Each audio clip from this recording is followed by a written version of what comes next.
آیا د انځر د ګټو څخه خبر یاستئ؟ آیا د انځر د ګټو څخه داسې خبر کړئ ځان.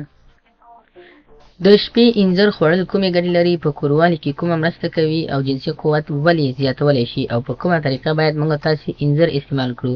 سلام ګران لیدونکو، هیله ده چې روغ جوړ او د صحت جامې مو پر تن وي. زه یو ځل بیا ستاسو په خدمت کې د یو نوي ویډیو سره حاضر یم. هیله ده چې د پام وړ مو وګرځېږي. تر هر څه دمخه باید یادونه وکړم که زموږ چینل مو نوی سبسکرایب کړی نو زموږ چینل سبسکرایب کړئ او په خوا کې ورسره د ګونګړي نشان ووهئ ترڅو زموږ راتلونکي ویډیوګانې په اسانۍ سره وکتلی شئ. مننه. انځر کومې فایدې لري؟ انځر تر ټولو مهم شی دی چې انسان ورته اړتیا لري، خو اکثره خلک داسې وي چې ورسره مخالف وي. یعنې انځر زخم هم تازه کوي. کوم سړی چې په خوله کې زخم یا په ستوني کې زخم لري، د هغو خلکو ستونی یا زخم هم رژوي یا هم خرابوي. خو اکثره خلک د دې څخه نه دي خبر چې آیا انځر نورې کومې ګټې لري او که نه لري. انځر 3 مهمې ګټې زه نن تاسو ته وایم، خو تر ټولو مهمه ګټې ته تاسو باید په انتظار اوسېږئ. لومړۍ ګټه خو یې دا ده چې هر هغه سړی چې د ذهن تکلیف لري، یعنې ذهني تکلیف لري، نو د هغه خلکو د ذهني تکلیف لپاره تر ټولو مهم شی دی باید استعمال کړي.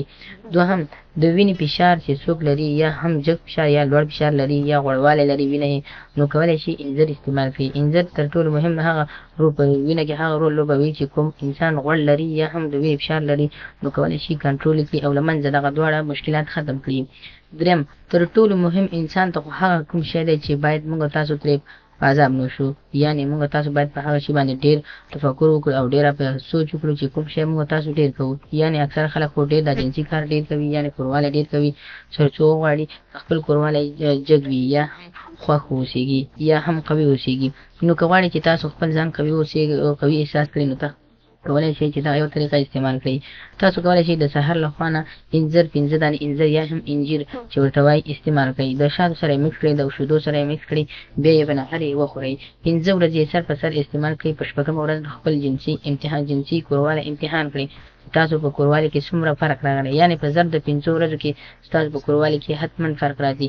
دا طریقه تر ټولو بهترین طریقه ده. کولی شئ چې انځر استعمال کړئ. انځر ویټامین C، D او E لري چې د انسان په وینه کې، د انسان په فشار کې، د انسان په جنسي هغه کوم جنسي کمزورتیا چې لري دغه له منځه وړي.